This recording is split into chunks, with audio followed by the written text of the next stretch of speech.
Nouvelle victoire de l'AS Saint-Étienne, nouvelle victoire difficile, nouvelle victoire laborieuse, mais nouvelle victoire quand même, 2 buts à 1 à Geoffroy Guichard face à une équipe d'Annecy. Et je vais dire un mot qui a vraiment fait un très bon match et qui peut repartir de Saint-Étienne avec beaucoup de regrets, parce que quand on regarde les stats du match, on se rend compte qu'ils auraient mérité mieux que ce simple match nul, que les Verts n'ont pas fait un très bon match. On va en parler évidemment, on va pas se voiler la face, on va se dire les choses. Mais au fond, ce qui compte, c'est les 3 points de la victoire. Personne ne pouvait imaginer qu'on allait gagner tous nos matchs 4-0, 5-0. Le championnat de France de Ligue 2 est difficile. Et aussi, il faut savoir de temps en temps remporter ces matchs qui sont difficiles mais qui sont si importants, parce que au moment où j'enregistre ce débrief, à chaud, juste après la fin du match, l'AS Saint-Étienne est 3e au classement général de Ligue 2. Alors c'est le classement provisoire, Laval n'a pas joué, Grenoble n'a pas joué, mais malgré tout, on continue à s'accrocher au haut du tableau et c'est vraiment une excellente nouvelle et ça permet aux Stéphanois d'engranger de la confiance. Avant de faire le débrief du match, les amis, 2 choses. D'abord, pensez bien à vous abonner à la chaîne, pensez bien à liker la vidéo. Merci beaucoup à tous ceux qui étaient en live, merci à tous ceux qui soutiennent la chaîne, vraiment merci beaucoup.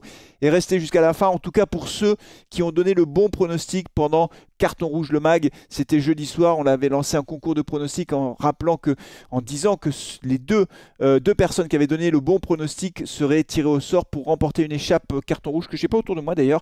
Et donc on va procéder au tirage au sort. Et oui, regardez, les petits papiers ils sont là, comme pour la Coupe de France. Hop, je vais mélanger comme ça. J'ai mis les noms de tous ceux qui ont donné le bon pronostic pendant le live. C'est 2 buts à 1. Donc j'ai regardé là, avant d'enregistrer ce débrief, tous ceux qui avaient donné ce pronostic. Les noms sont là. Et c'est une main innocente qui va faire le tirage au sort, puisque c'est moi. Mais vous allez voir, je le ferai devant vous. Et donc il y aura 2 noms, 2 personnes qui remporteront cette écharpe. Ce sera à la fin de ce débrief. On démarre avec le débrief. 2 buts à 1, les amis. Dans un Geoffroy Guichard qui était amputé de la tribune Nord, vous le savez, pour cause de suspension, mais il y avait quand même beaucoup de monde au stade Geoffroy Guichard, plus de 20 000 personnes, avec une équipe de la Saint-Étienne qui était conforme à ce que j'avais anticipé dans l'avant-match, c'est-à-dire que Fomba et Tardieu ont remplacé numériquement, si je puis dire, au milieu de terrain, Mouefek et Monconduit. Monconduit était suspendu, Mouefek était blessé. Pour le reste, pas de changement. Cardona, Sissoko, le trio d'attaque, comme on en a l'habitude maintenant, en tout cas depuis le match à l'extérieur face à Angers. Les Verts ouvrent le score dès la 10e minute à l'issue d'une action magnifique. On a marqué vraiment 2 beaux buts lors de cette rencontre. C'est toujours un peu le même scénario. C'est Chambaud qui joue dans l'axe, quasiment en meneur de jeu, qui va lancer Cafaro sur le côté. Cafaro qui est très rapide et qui du coup prend son défenseur de vitesse. De mémoire, c'était Lajugi qui était sur ce côté-là. Et au moment de centrer, finalement, il revient, il se remet sur son pied droit, il lève la tête. Il y a Sissoko qui plonge vers le point de pénalty pour faire l'appel, mais il y a Cardona qui est au 2e poteau. Il va servir Cardona qui, du plat du pied, va tromper Escalès pour la première fois à la 10e minute de jeu. J'attire votre attention sur le fait que ce but, au-delà de de l'action qui amène le but, qui est magnifique, la passe décisive de Cafaro qui est magnifique pour Cardona. Ce que fait Cafaro est remarquable, mais Cardona reprend un ballon au moment, le ballon n'est pas ras de terre si vous voulez, c'est un centre qui est pas très haut non plus, mais qui est quand même pas, le ballon ne roule pas sur le sol, donc il faut la reprendre en demi-volée. Il la prend du plat du pied tranquillement, ça fait un 0 pour l'AS Saint-Étienne. Après, ça a été difficile parce que franchement Annecy a forcément voulu égaliser, donc on a été un peu en dedans, on a laissé Annecy prendre le jeu à son compte. Ils se sont créés beaucoup d'occasions, notamment à un moment donné il y a eu un arrêt magnifique de l'Arseneur, et puis après un tacle décisif de Tardieu, un tacle glissé devant le numéro 13, je crois que c'était Jean Gabi qui était là pour reprendre ce ballon, et donc c'était difficile pour l'AS Saint-Étienne. On a eu l'Arseneur qui a fait les 2 ou 3 arrêts décisifs en première mi-temps qui nous ont permis de tenir pendant ce temps fort d'Annecy. C'est vrai qu'il faut être capable de tenir pendant les temps forts, et là on a tenu. Tant et si bien qu'on arrive à la fin de la première mi-temps, et là les Verts vont faire le break de façon un peu inattendue, c'est-à-dire contre le cours du jeu. Il faut dire les choses, puisque là cette fois-ci c'est Cardona qui va être passeur décisif, mais avant ça il y a quand même là encore une superbe action de Cafaro. Avant que Cardona ait le ballon, c'est Cafaro qui a le ballon de l'autre côté. Cafaro, il lève la tête, il voit Cardona, il va lui donner un ballon magnifique. Cardona, qu'est-ce qu'il fait ? Il va faire un premier contrôle, il va se débarrasser de Candil, c'était le numéro 18 Candil qui était à côté de lui. Et une fois qu'il s'est débarrassé de Candil, il a fait un petit tour sur lui-même, il lève la tête et il va déposer une balle, un centre qui n'est pas fort. C'est un peu une espèce de feuille morte qui arrive au 2e poteau pour Sissoko, qui fait une tête décroisée vraiment magnifique. Très belle tête de Sissoko qui marque un but de plus, le meilleur buteur de la Saint-Étienne, mais il est vraiment redoutable Sissoko. Et là c'est Cardona qui est passeur. Donc franchement ça fait 2-0 avant à la mi-temps, ça met un coup sur la tête des joueurs d'Annecy et on rentre au vestiaire avec cet avantage qui vraiment nous met dans des conditions idéales pour aborder la 2e mi-temps. La 2e mi-temps, c'était horrible, hein. Faut quand même dire les choses. On n'a pas fait un bon match, hein. Regardez les statistiques de ce match. D'abord, je finis la deuxième mi-temps, et puis après, je vous mettrai les statistiques. Mais en deuxième mi-temps, il ne se passe rien. On ne se crée pas réellement d'occasion. Il y a eu une occasion de Sissoko, bien décalée par Cardona, une frappe de Sissoko instantanée que Escalès intercepte. Et puis après, bah, il y a une occasion de Camara qui va frapper de loin. Il y a l'Arseneur qui fait encore un très bel arrêt. Simplement, la frappe est tellement forte que l'Arseneur ne peut pas se saisir du ballon. Il relâche le ballon. Et là, il y a Vincent Pajot qui arrive et qui reprend le ballon de la tête, il prend de vitesse Masson qu'il n'a pas vu venir, je pense, derrière lui, et le ballon va heurter la transversale. Donc on voit bien dans ce moment-là qu'on n'est pas en bonne situation en quelque sorte. On voit bien que le match nous échappe un peu, on déjoue. Voilà, je ne sais pas comment le dire. Et on se dit qu'on n'est pas à l'abri. Et oui, on n'est pas à l'abri puisque les joueurs d'Annecy vont obtenir un penalty. Alors, en direct, j'ai eu du mal parce qu'il y a un troll lyonnais qui est venu sur le chat. Donc, je regardais ce qu'il disait pour le virer du chat. Et du coup, j'ai pas vu l'action quasiment en temps réel. Et après, j'ai un peu ralenti. Donc, j'ai re-regardé les images. Honnêtement, je pense qu'il y a penalty. En tout cas, le penalty, il n'est pas scandaleux. Je pense vraiment qu'il y a penalty. Et c'est Ntamak qui va transformer ce penalty à la 86e minute de jeu. Et comme il y avait 5 minutes de temps additionnel, ça fait encore 10 minutes à jouer. Bon, on a tenu, hein. On a tenu, c'est l'essentiel. On a remporté ce match. Et quand je vous disais tout à l'heure que Annecy pouvait nourrir des regrets, bah regardez les stats que je vous mets à l'écran. Vous le voyez, ils ont eu 50,2% de possession de balle. Donc c'est 50-50 quasiment. Ils en ont eu un peu plus, hein, ça compte. C'est symbolique, mais ça compte aussi.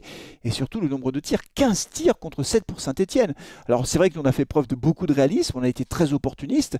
Mais franchement, ils ont tiré 15 fois au but, 5 tirs cadrés. Nous, on n'en a eu que 4. Donc c'est vrai que cette équipe d'Annecy...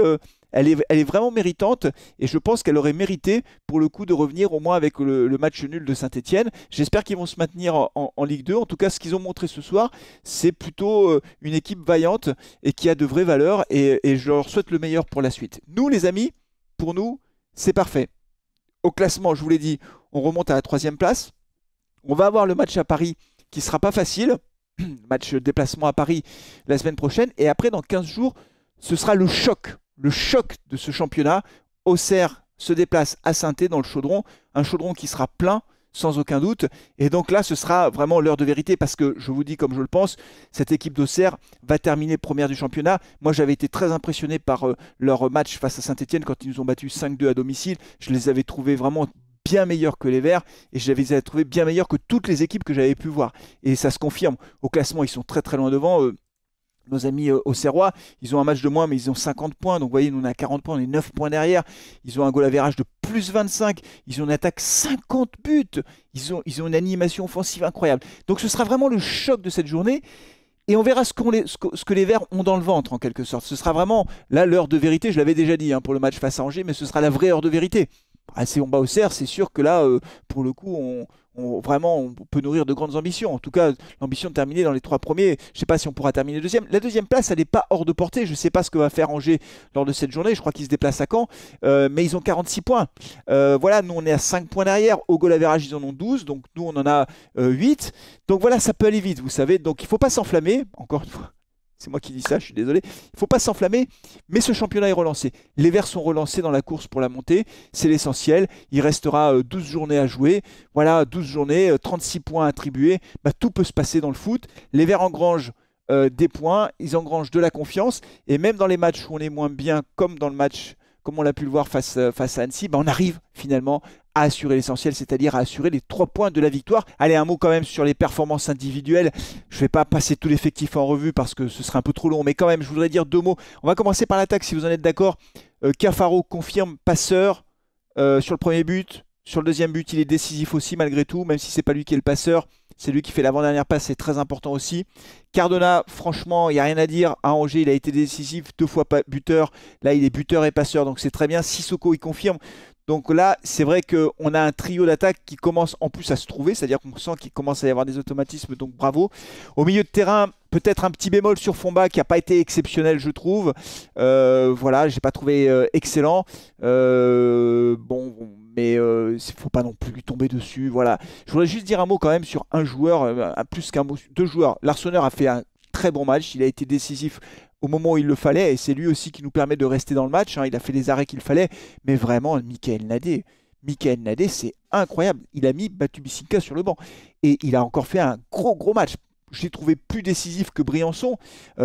Physiquement, il s'est imposé, il a été présent sur de multiples actions d'Annecy. Donc vraiment, Michael Nadé confirme match après match bah, que c'est un titulaire indiscutable. Et ça, c'était quand même pas gagné quand on repense à son parcours. Michael Nadé, franchement, ça a été difficile pour lui. Mais là, vraiment, je voulais me mettre en avant parce que je trouve qu'il a fait un gros match. Et après, au-delà des individualités, encore une fois, je ne vais pas reprendre tous les joueurs, je retiens quand même qu'on a fait preuve d'une solidarité défensive très importante. C'est-à-dire que Cafaro a fait du boulot défensivement, Cardona est revenu aussi, on a vu Chambaud, enfin, on a vu que les milieux de terrain faisaient du boulot pour revenir défendre, et ça c'est très important. Voilà, donc c'est vraiment une très très bonne nouvelle de voir cette équipe stéphanoise qui est très solidaire. Alors on a pris un but, on n'a pas terminé sur un clean sheet, mais c'était sur un penalty. On sent que défensivement, on reste extrêmement solide, et ça c'est le meilleur gage pour l'avenir avec le match sur Paris. On se retrouvera bien sûr pour l'avant-match face à Paris, on se retrouvera pour le live, etc.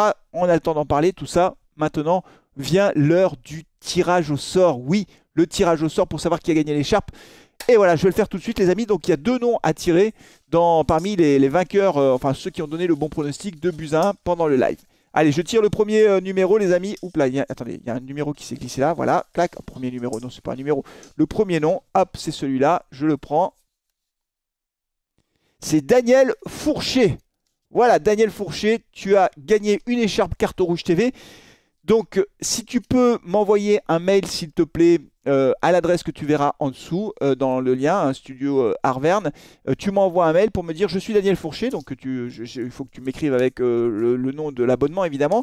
Et puis, du coup, on communiquera pour savoir comment je te fais parvenir ton écharpe. Le deuxième vainqueur, hop, hop, ce sera ce papier-là. Et il s'agit de... Vous avez bu Didier, c'est le pseudo, je suis désolé.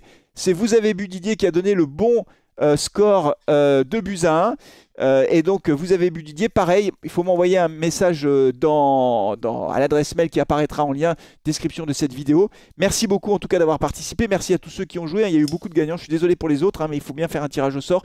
Merci beaucoup à toutes et tous en tout cas d'avoir participé à ce premier jeu concours de la chaîne. C'est la première fois que j'organisais un jeu concours avec 2 écharpes Carton Rouge TV à gagner. Voilà, c'est tout pour aujourd'hui les amis. On finit cette semaine avec le sourire. On démarrera la prochaine avec le sourire. Et on attend le prochain match. C'est tout. Allez les Verts, prenez soin de vous et de vos proches. À bientôt les amis. Allez les Verts, ciao.